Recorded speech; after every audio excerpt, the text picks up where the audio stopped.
जय बद्री केदारनाथ दोस्तों, बहुत बहुत स्वागत है आपका मेरे एक और यूट्यूब वीडियो पे। और दोस्तों चलिए बात करते हैं अपने परम मित्र एफआईए की। और इससे पहले हम बात करें एफआईए डीआई की ट्रेडिंग एक्टिविटी की, मैं आपको बता दूं कि आज है 7 फरवरी और 6 फरवरी तक का मेरा म्यूचुअल फंड पोर्टफोलियो अपडेट हो चुके हैं। और क्या है स्थिति मेरे शेयर्स के पोर्टफोलियो की, वो भी मैं आपको दिखाऊंगा। लेकिन जब भी मैं आपको शेयर्स का पोर्टफोलियो दिखाता हूँ या अपने म्यूचुअल फंड का पोर्टफोलियो दिखाता हूँ, आपको एक बात हमेशा ध्यान में रखनी है कि आपको उसको रेप्लिका नहीं करना है, डिट्टो कॉपी नहीं करना है। आप अपने फाइनेंशियल एडवाइज़र और अपनी बुद्धि से ही इन्वेस्टमेंट कीजिएगा। चाहे मैं हूँ या कोई भी हो, किसी का भी सेम टू सेम कॉपी नहीं करना है। क्योंकि देखिए, इन्वेस्ट करने में ना नज़रिए बहुत सारे हो सकते हैं। लॉन्ग टर्म नज़रिया हो सकता है, शॉर्ट टर्म नज़रिया हो सकता है। और अगर आपका नज़रिया वो नहीं है ना, तो आप नुकसान खा जाओगे, चाहे म्यूचुअल फंड हो चाहे शेयर। इसलिए मैं कहता हूँ कि अपना नज़रिया, अपना जितना दृष्टिकोण है कि मुझे कितने लंबे समय तक इन्वेस्ट रहना है, उसके हिसाब से आपको बाइंग और सेलिंग करनी चाहिए। तो पहली बात तो ये। तो चलिए शुरू करते हैं अपने F I I D I के डेटा से। तो भाई हमारे एफ आई आई जो है फॉर्म में आ गए हैं दोबारा दोबारा से। उन्होंने तगड़ी सेलिंग शुरू कर दी है, 3500 करोड़ की कैश में वो सेलिंग करके चले गए हैं 6 फरवरी को। और हमारे डी आई थोड़ा बहुत उसके काउंटर कर रहे हैं, 2700 करोड़ की उन्होंने बाइंग कर ली है। इसकी नतीजतन आपने देखा होगा मार्केट कल गिरी हुई थी। और जैसा कि मैं काफ़ी दिनों से आपको बताता ही रह रहा था कि ट्रेंड में कोई रिवर्सल नहीं है। और ये बिल्कुल भी मान के मत चलिएगा कि आपका एफ आई खरीदने के मूड में आने वाले हैं या कोई ट्रेंड रिवर्सल होने वाला है। ऐसा कुछ नहीं होने वाला। वो लगातार सेलिंग कर रहे हैं और लगातार सेलिंग करते ही जा रहे हैं। तो ऐसा कोई बड़ा मोमेंटम यहाँ से नहीं बनने वाला है। आप इसमें ऐसी मार्केट में बेस्ट स्ट्रेटेजी यही रहती है कि आप सस्ते में एनएवी खरीदते रहो, अपनी सस्ती एनएवीज एक्यूमुलेट करते रहो, ताकि जब भी एफआई वापस आते हैं या मार्केट में मोमेंटम वापस आता है तो आपको एक अच्छा गेन हो। तो इसको एक इन्वेस्टमेंट अपॉर्चुनिटीज़ मानकर खरीदो, ठीक है। और ये मत सोचो कि भैया मार्केट तो नहीं बढ़ रही, अब क्या करें। देखो, कई लोग मेरे से पूछते हैं भैया मार्केट तो लगातार गिर रही है, अब क्या करें, अब क्या करें, हमें तो कुछ समझ में नहीं आ रहा। देखो, मैं इस सिचुएशन में क्या कर सकता हूँ, मैं आपको दिलासा दे सकता हूँ कि टेंशन मत लो, स्ट्रेस मत लो, मार्केट ऊपर आ जाएगी। और ज़्यादा से ज़्यादा एज अ यूट्यूबर मैं क्या कर सकता हूँ, मैं आपको अपना पोर्टफोलियो दिखा सकता हूँ, ठीक है। जब मैं आपको अपना पोर्टफोलियो दिखाता हूँ, मैं आपको दिखाता हूँ कि मैं भी इन्वेस्ट कर रहा हूँ, ठीक है। तो आई थिंक इससे ज़्यादा आप लोगों को मोटिवेट करने के लिए कोई भी कुछ नहीं कर सकता डिजिटली, ठीक है। चाहे वो यूट्यूब पे बैठा हो, चाहे फेसबुक पे बैठा हो, चाहे ट्विटर पे बैठा हो, कहीं भी बैठा हो, 99% तो खाली आपको दिलासा ही देंगे, ठीक है, कि इन्वेस्टेड रहो। मैं तुम्हें दिलासा देने के साथ साथ तुम्हारे साथ पोर्टफोलियो भी दिखाता हूँ कि देखो मैं भी इन्वेस्ट कर रहा हूँ, ठीक है। I think this is the maximum I can do. अब आगे तो मैं हूँ ना, ठीक है। मैं खुद तुमको दिखा रहा हूँ कि मैं इन्वेस्ट कर रहा हूँ। आग में तो पहले मैं कूद रहा हूँ, फिर तुम्हें बोल रहा हूँ कि तुम भी कोशिश करो और लॉन्ग टर्म के लिए इन्वेस्ट हो। बाकी this is the maximum I can do. तो काफ़ी सारे मेरे को कमेंट आ रहे हैं कि भैया आप क्या करें, हमें तो स्ट्रेस हो रहा है। और कमाल की बात यह है कि उन लोगों के कमेंट आ रहे हैं जो अभी 2 हफ्ते पहले तक, 3 हफ्ते पहले तक मेरे को बोला करते थे भैया हमें तो कोई डर नहीं लग रहा, हम तो पूरा 10 साल तक इन्वेस्ट रहेंगे। उन बंदों के भी कमेंट आ रहे हैं कि अब डर लग रहा है। तो इसका मतलब देखो क्या हो रहा है। फिर वही ऐतिहासिक डेटा पिक्चर में मैं आपको सुनाता हूँ। ये लाइन मैं बहुत बार सुनाता हूँ, और ये मैं इसलिए सुनाता हूँ ताकि आपको सच्चाई पता चलती रहे। आप बोर हो जाओगे, लेकिन मैं आपको हर 2-3 दिन बाद, हर 2-3 वीडियो के बाद आपको ये वाली लाइन सुनाऊंगा। 75% म्यूचुअल फंड इन्वेस्टर 3 साल के अंदर बाहर हो जाते हैं। 95 to 97% म्यूचुअल फंड इन्वेस्टर 5 साल के अंदर बाहर हो जाते हैं। सिर्फ 3% ही 5 साल के ऊपर निकलते हैं। मैं फिर से बता रहा हूँ, सिर्फ 3%। It's a track record, historical data है, गूगल कर लेना। सिर्फ 3% म्यूचुअल फंड इन्वेस्टर ही 5 साल से ऊपर टिक पाते हैं।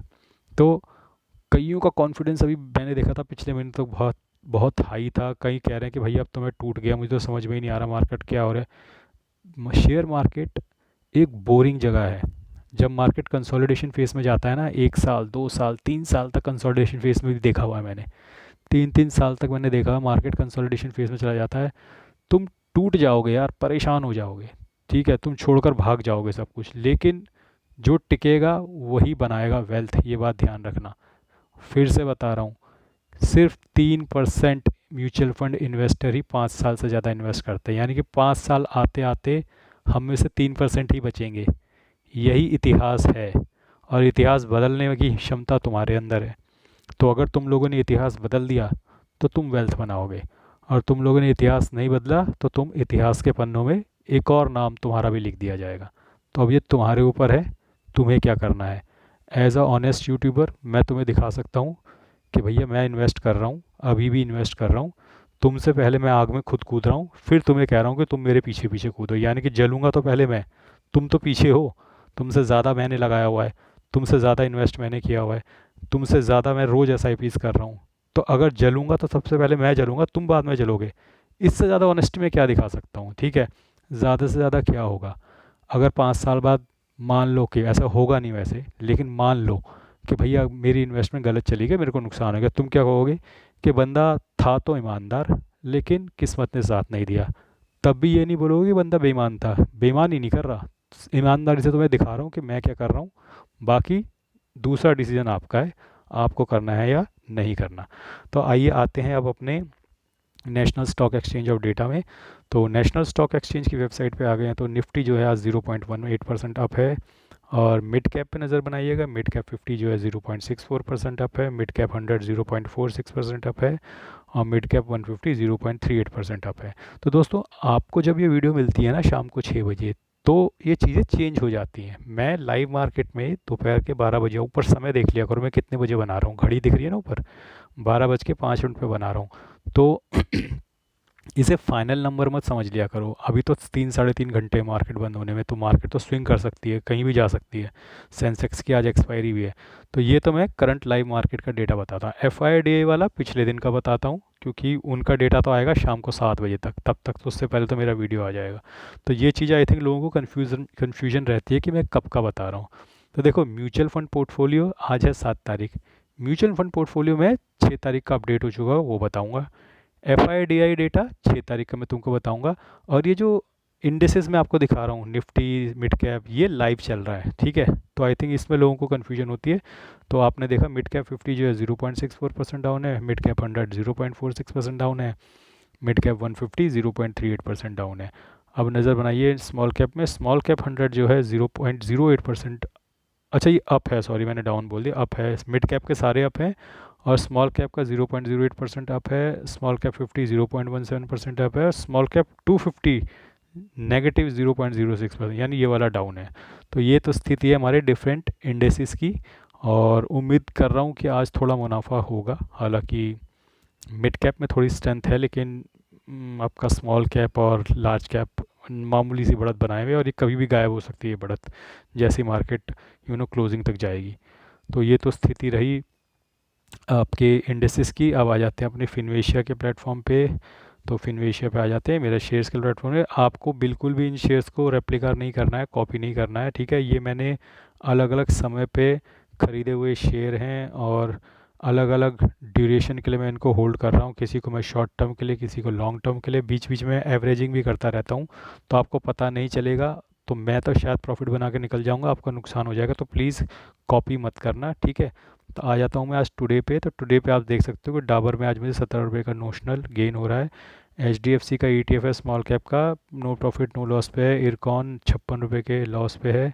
CPSC ETM में 17 रुपये का गेन हो रहा है। मिड कैप 20 में आज 7 रुपये का गेन है। जीनस पावर 62 रुपये का नुकसान है। टाटा मोटर्स में 40 रुपये का नोशनल प्रॉफिट हो रहा है। रिलायंस में 450 रुपये का नोशनल लॉस है। इंडसइंड बैंक में 213 रुपये का नोशनल गेन हो रहा है। ओवरऑल आप देख सकते हो मेरा पोर्टफोलियो अभी भी 6.5% के नुकसान में है। 1,60,000 मेरी इन्वेस्टेड वैल्यू है, 1,50,000 जो है उसकी करंट वैल्यू है। तो ये तो स्थिति है मेरे शेयर्स के पोर्टफोलियो की। जो प्रॉफिट में आने वाले शेयर हैं, जो रिसेंटली और जल्दी आ सकते हैं, CPSC ETF सिर्फ 3% नीचे है, और आपका रिलायंस है वो भी सिर्फ 3% नीचे, और इंडसइंड बैंक 4% नीचे। तो ये 3-3 4-4% नीचे हैं, इनमें बहुत जल्दी मैं प्रॉफिट में आ सकता हूँ। इंडसइंड बैंक में हाल फिलहाल में बहुत ज़बरदस्त तेज़ी देखने को मिली है, 930 के लेवल से उठ के ये 1,073 के लगभग 100 120 25 पॉइंट की इसने रैली मार दी है। और जो लॉस मेरा एक अभी कुछ दिन पहले तक शायद 25% के आसपास था, वो घट के अब 4% के आसपास आ गया है। गलती मुझसे ये हुई कि मैं इंडसइंड बैंक को एवरेज करना भूल गया और एवरेज नहीं कर पाया, लेकिन कोई बात नहीं, अगर एवरेज कर दिया होता तो इस वक्त प्रॉफिट में होता। लेट कोई नहीं, ऐसी छोटी मोटी गलतियाँ होती रहती हैं, so that's not a big concern for me. अब आ जाते हैं अपने म्यूचुअल फंड के पोर्टफोलियो पे। तो कल आपने देखा कि मुझे 17,631 रुपये का नोशनल लॉस हुआ है, और मेरी जो टोटल रिटर्न है वो -1,77,000 है। इन्वेस्टेड वैल्यू 27,45,000 है, करंट वैल्यू 25,68,000 है। और मैं इसको कर देता हूँ सॉर्टिंग, ताकि आपको दिखा सकूँ किस किस म्यूचुअल फंड ने मुझे पॉजिटिव रिटर्न दिया है। वो सबसे ऊपर है, बाकी लॉस वाले नीचे है। तो टाटा स्मॉल कैप ने कल 219 रुपये का रिटर्न दिया है सरप्राइजिंगली। पराग पारिक शायद अभी अपडेट नहीं हुआ होगा। पराग पारिक हो गया जी अपडेट, पराग पारिक भी अपडेट हो गया। तो पराग पारिक ने भी कल 14 रुपये का रिटर्न दिया है। उसके बाद यही दो मेरे म्यूचुअल फंड है जिन्होंने मुझे पॉजिटिव रिटर्न दिया है। इसके अलावा कॉन स्मॉल कैप 277 का लॉस है, 301 नोशनल लॉस, 241 का Bandhan Bank of India 340, Canara Robeco 147, Nippon India large cap 819, HDFC large cap 593, Quant large and mid cap 421, Quant mid cap 761, Bandhan core equity 317, HDFC large and mid 1000, Motilal Oswal BSE enhance value index 1 263, HDFC mid cap opportunities -675, Quant infrastructure 248। सब ये loss में ही है, तो मैं इसके आगे notional loss बोल के आपका समय बर्बाद नहीं करूँगा।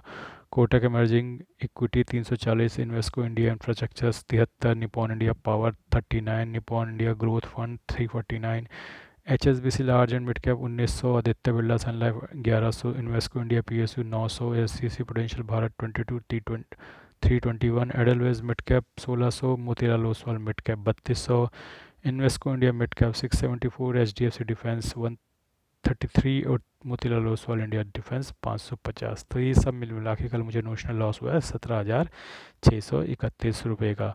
और अब चलते हैं अपने